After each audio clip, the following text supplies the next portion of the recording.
טוב, אז מה אני רוצה ללמד אתכם בחלק השני של ההרצאה? אני רוצה לנסות ללמד אתכם אקורדים בסיסיים. Sorry. אגב, יש פה מישהו ש... There is someone in this room that speaks only English?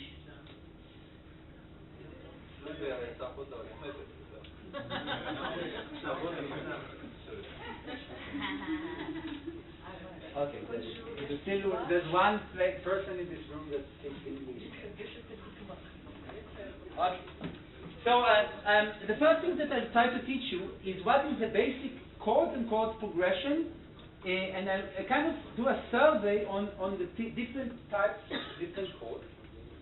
And I try to make some of your implicit knowledge explicit, okay, by describing the syntax. The level of explanation that we'll talk about is how to sequence the chords. What is the meaning of the sequence? The first part of the lecture, if you want it in one word, was about how to name the chords. Okay, what are the different descriptions of chords? What is the name of the chord? That was the whole first part in this historical, complicated story. Now I'll speak about, given a certain terminology, and I use this icon terminology, okay? And based on these Roman numerals and this functional terminology, I'll try to describe those few elements with the syntax. And I'm going, then one caution, it's not easy, okay? So we listen to each example a few times until you're all satisfied, or most of you satisfied with listening to it. It's not huge differences. It's something very small. I say, you know, this chord makes me feel like that, and this chord makes me feel like that, and they are different. And you say, no, but it's pretty much the same. Okay? So it's a very fine, detailed knowledge. Okay? But as I told you, cognitively, and also when you listen to music, you all the time make this, able to parse these very tiny differences. Okay, so implicitly you are very sensitive to these things, but it takes a while to make them explicit. It's not free. Okay. So the first example that I'm going to show you is this two chords. They are the most important chords by all means. Okay, the one chord and the five chords. Okay, remember what is 1 and 5? It's based on the first note of the scale and the fifth note of the scale. It's a combinatorical thing, okay? But there are very important chords, and they are signifiers of these three different functions. You remember one of them called tonic, that is stability, and the one is the most important representative of this group. So important that sometimes when you say tonic, you mean one chord, okay? Although there are other chords that in theory supposed to be tonic, but the one is such a representative, okay, it's like a brand name, okay? It's such an important representative of this group that sometimes the names are mixed, and I'll try not to do that, but stop me if I do, okay? So tonic, one is the representative of the tonic, and 5 chord is the representative of the dominant, okay? And now we'll try to describe the syntax through a piece written by this guy, who now, by the way, most of the examples that I give is from this book by Schachter, and wait, this is the citation of this book, okay, by Edward Schachter. It's a very big book, it takes about 2 years to read it, but we do it now in half an hour. Okay. So this is an example of a piece that has only 2 chords, 1 chord and 5 chords, okay? And it is about a biblical subject. It's about Gideon. It's not a very sophisticated basis, but still he could do everything with just these 2 chords. Now I'm going to follow the colors, and the blue is the 1 chord, and the 5 is the 5 chord. So try to listen to the piece.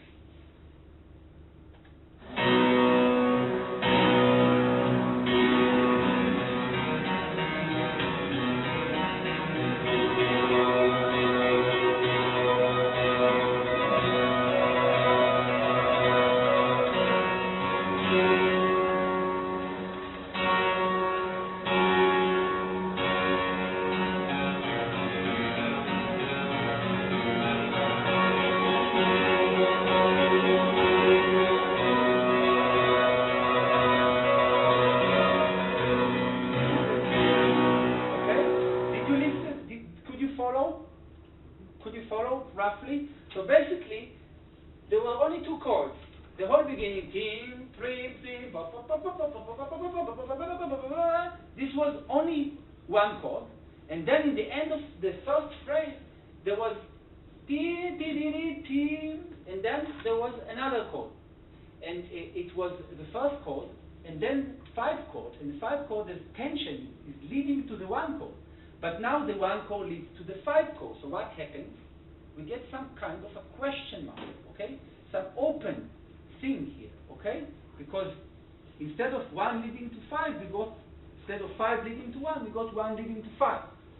So what happens in the second part of the piece? It starts from 5, and then go back in the end to 1, but it makes a small detour in 1 and 5 in the middle. This is the story of this piece, okay? This is it. So one of the things that we can do, we can kind of forget all these details. These details, of course, are the beauty of music. These are all the fine details, the granular details of music, rhythm. But if we're speaking of harmony, we can restrict ourselves and forget all the details and just remain with the chords. Okay, now, so if I do that, all the music disappears and I remain only with the colors. Okay? And now what can I do? I can just contract this entire piece and just play the sequence of chords. Okay? And if I do that, I remain with only that. Okay? So this is like the half, until here this is half of the piece, and this is the rest of the piece. Now let's listen to it.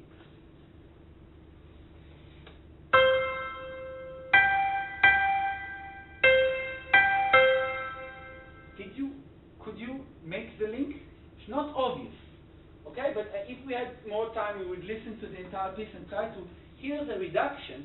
But basically, the process is very simple. I just contracted all the chords and took them and played them as block chords on the piano. Okay?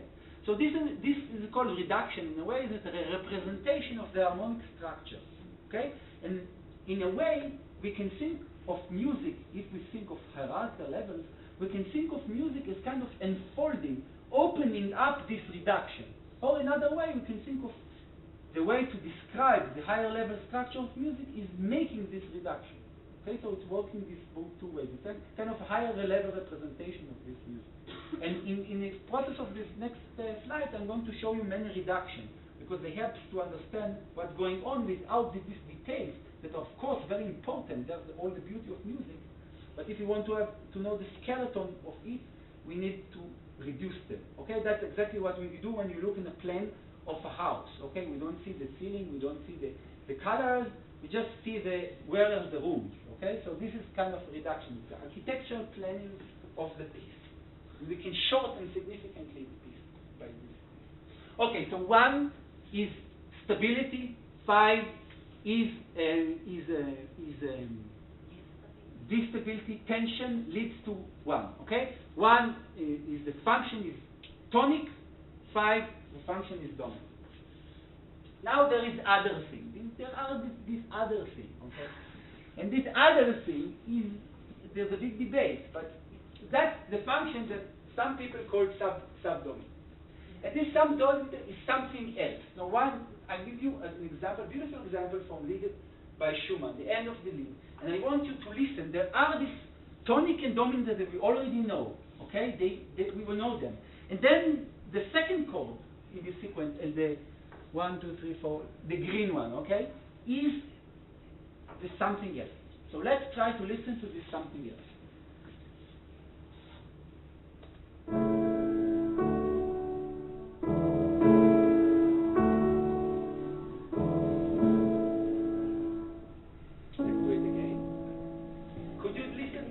So I'm going to make a special emphasis on this something else.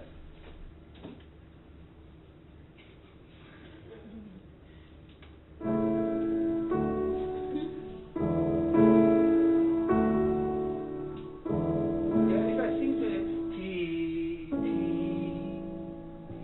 T, T, T. So this is something else. Okay, it's not T, T, T that is so much leads to the tonic. It's something else. Okay, this gives you, opens a different direction. Okay, and this is the subdominant. Now let's listen to something that sounds, if we listen to it simply, it sounds something completely different. So the piece from Haydn sonata. Pim, pim, pim, pim, pim, pim, pim, pim, pim. This is something else. Sounds completely different, okay? Doesn't seem very similar. So now I'm going to make a reduction, okay? So let's listen to the reduction. Just the colored chords.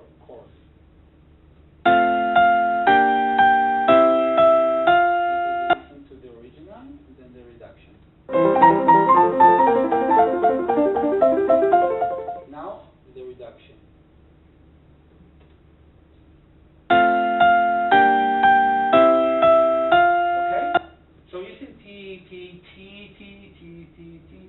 Now let's listen again to Schumann and see if we can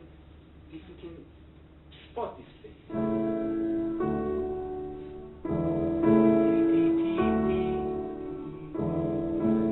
Okay, can you hear it? Okay, it's not. So these two chords, one of them is 2/6, and one of them is 4. They, for musicians, it's enough to categorize them in the same category. So musicians will say that what happens is there's a tonic, subdominant, dominant, and a tonic again. Okay, this is a very, very important progression. A lot of music falls into this kind of progression. Okay. Now let's go back. So we have already a representative of the tonic, it's the 1 chord, representative of the dominant, the 5 chord, and we have 2 representatives of the subdominant, the 2 and 4 chords. Now let's look at another representative of the tonic, but a representative that is less, how do you say, is not as, is a little different. What different in it? It's different because it's not that stable.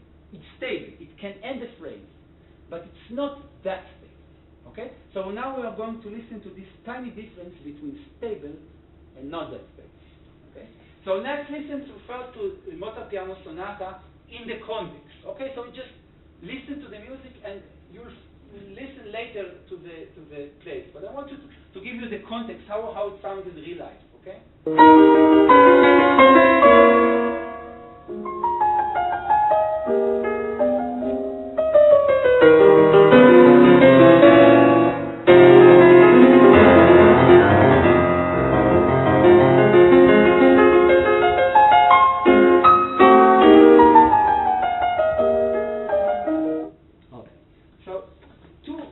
Two excerpts from this excerpt. Okay, this is one. This is the second one. It's almost the same thing. Which are more stable? Second one. Okay, it's very clear that the second one, it gives us a feeling that it's an ending, but it's not an ending. Couldn't be an ending. This is deceptive. It's called deceptive cadence. It's not so. Going to continue. It's something needs to continue. Okay. Now let's listen to the reduction. End.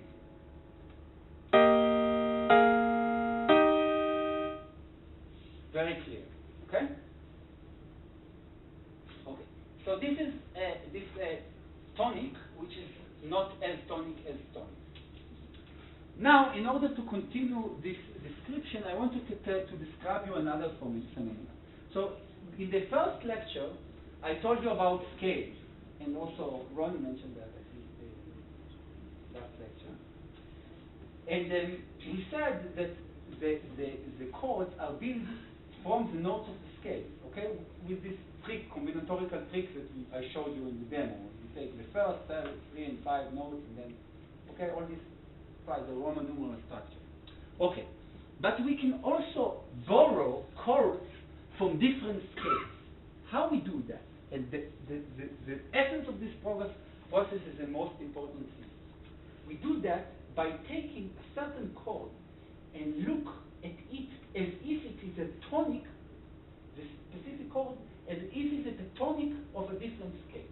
So it's like kind of looking on compound sentences in Hebrew, when you only, for example, in every language you have compound sentences, where a whole phrase is sitting just describing an adjective of a verb. So this adjective is turned into an entire word. So the same process is applied here, taking one chord and making the whole story that we said before based on this chord.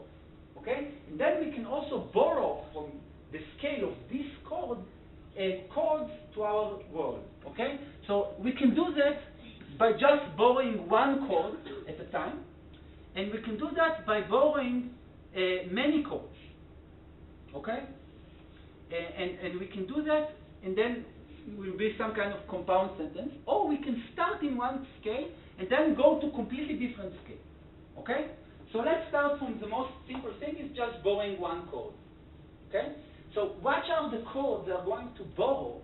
We need to borrow, and that's very interesting. It turns out that we don't borrow chords, or we don't modulate, we don't go to scales that are very far away. There is some kind of intrinsic metric, okay, metric in terms of distance between scales, and we can only move or borrow chords from neighboring scales. And this is one of the representations of this scale, again, related to Riemann. And the idea is that this metric, the chords that are near in this metric are chords that have many tones, many chords, many notes in common. That is the basic element, organizational element here. Okay? So, for example, these blue things are the same as the chords in minor and major mode, and they have the same number, the same exact notes, same notes. Okay, so these are two scales with the same number of notes, and these tones are with these scales are with only one difference in the tones. So most of the tones are, and here is something slightly different, where it's the same tonic.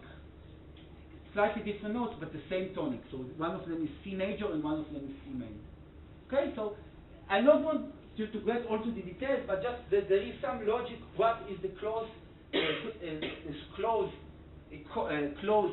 chords? What is the closed scale? And the closeness is based on common chords, common tones. Okay, why is it important? Because then we can borrow, for example, a major chord for a minor scale. This is something very, very common. It's called a third Picard, Picardy third.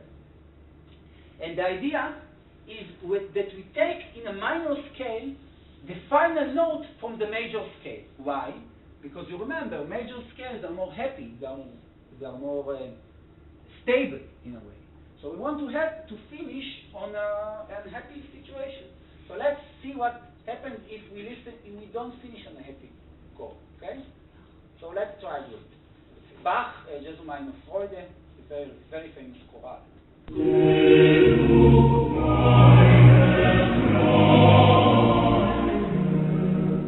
One ending. Now, very similar phrase, ending in major.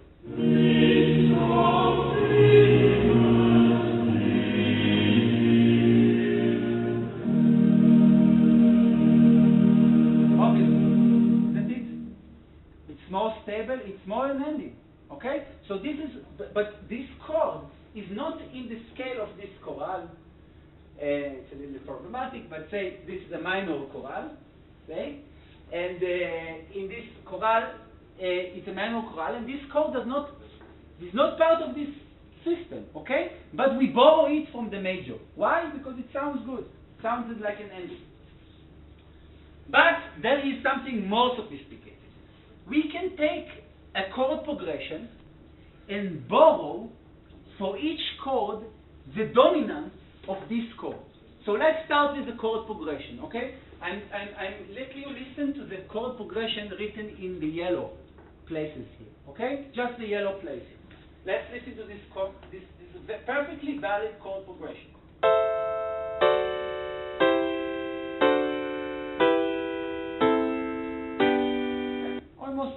Almost completely valid chord progression. Okay? Let's listen to it once more.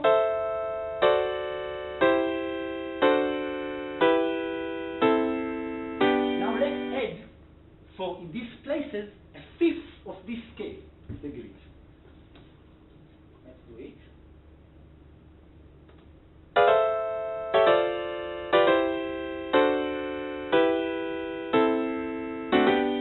Okay, you can still identify the first progression. Let's listen to it once more. It's not easy.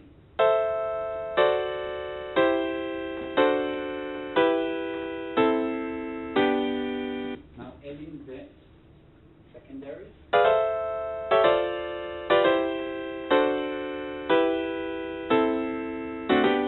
Okay, now I'm going to play the same chord sequence, but not making this gesture. Just make them equal.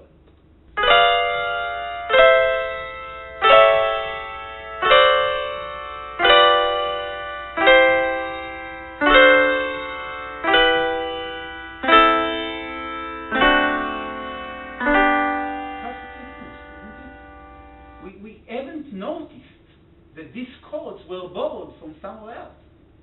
Okay? They integrate smoothly inside this structure, but it means actually they're actually far away. So it means that somehow we were able to parse this unit as kind of subunit, and this unit is something of some kind of subunit, and there is some hierarchical structure in this in the way. Okay, and this is the basic principle. Now I want you to listen to it in actual music, and listen how it sounds for your question in an actual music, the same chord progression.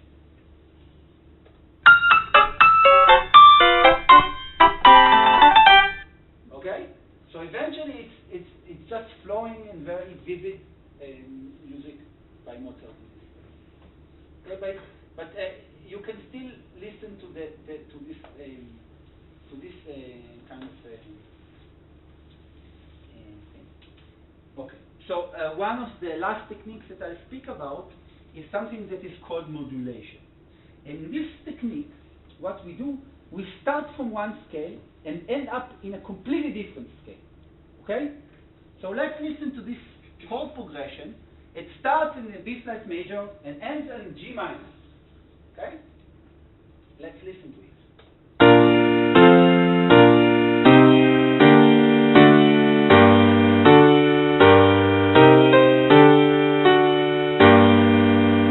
Have you noticed anything special? Hardly anything. Okay? So this is the whole point of this. This is the whole beauty of Western language, Western harmony language. The way they constructed this chord progression was in a way that it completely assimilates the transition between the two chords. How is that possible? How is it possible? It's possible because we start with a progression in the B major scale that perfectly makes sense, and this chord is a common chord between this progression and the perfectly make other chord progression that perfectly makes sense in G minor. Okay? So once we are here, we still think that we are in B flat. But we don't know that we're already in G minor. And the next chord is already a chord of G minor. Okay? So once we are in G minor, we actually been there already. Okay? So in a way, it amalgamates or it fuses these links between these two different scales. And the result is something that is completely merged these two different scales completely. Okay? Let's listen to it once more. It's very hard, even if I let you show it, it's very hard to point out the position of the cut. Okay? So it's like fusing these two chord progressions. And note this chord is called the pivot chord. It's very important because it is a common chord between these two scales. That is why it's so easy to move between chords that have common tones or common chords, because then you have a lot of pivot chords in common. And then you have a lot of way to move between these two chords. And that is why they are close. So let's listen to it once more.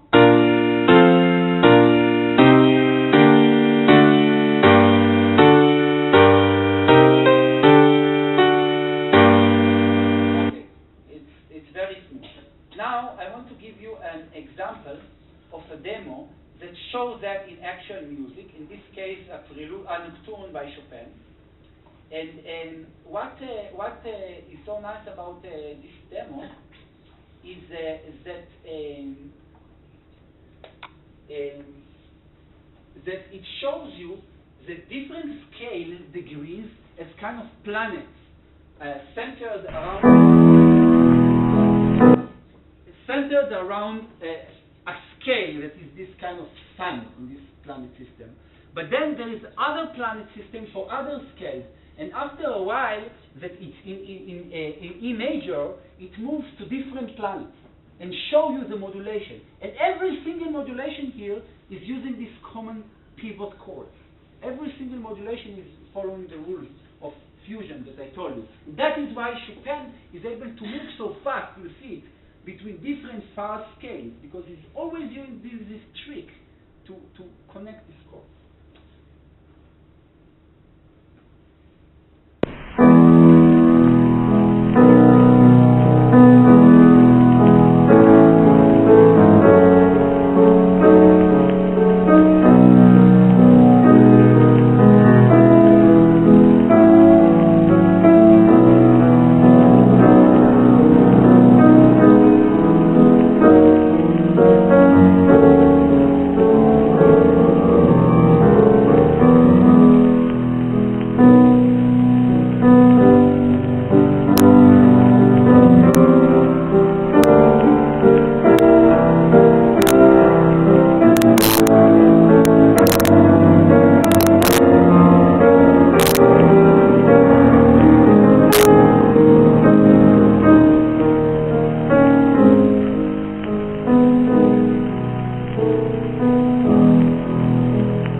I'll skip the Napolitan chord, but I want to kind of make a short summary before I show you the final ultimate video.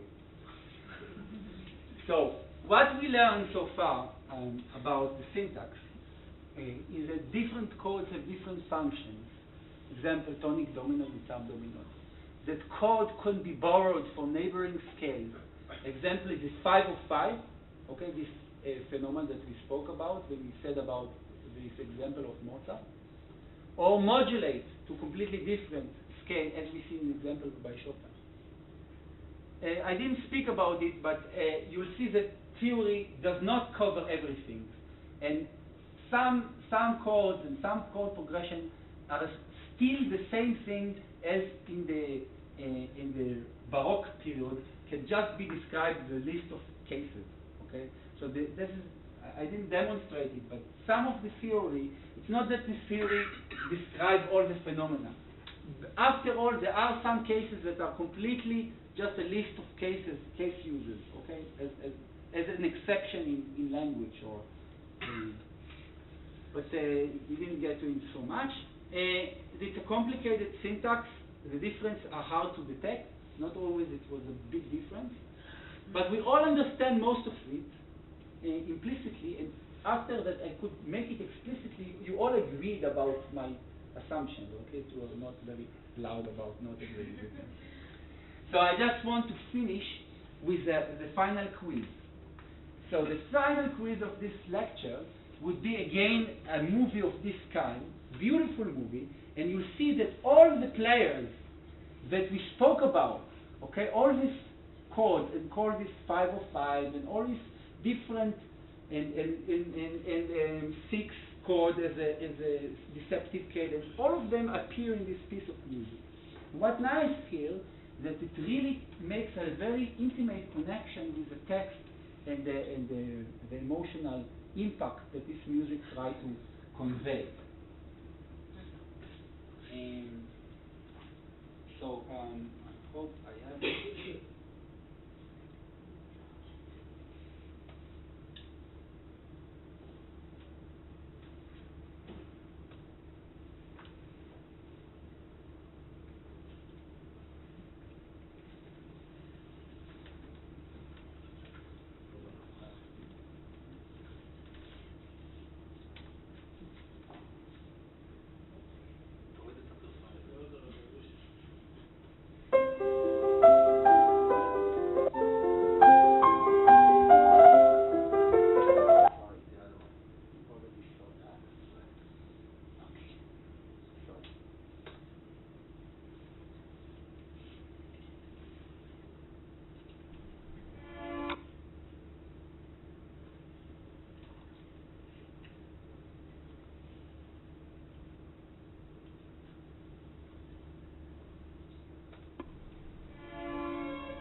we have much time, but I think we have to end by now.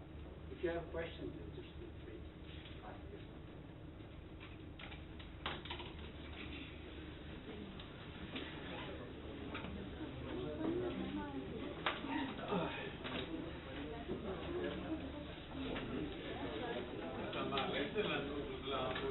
Of course. All the slides are in the website, and we are about 1 week. You can also see the videos of Ellie. There are some problems with the sound, but it's roughly visible. No, it's okay. I mean, it's not ideal in terms of quality, but it's visible and comprehensible.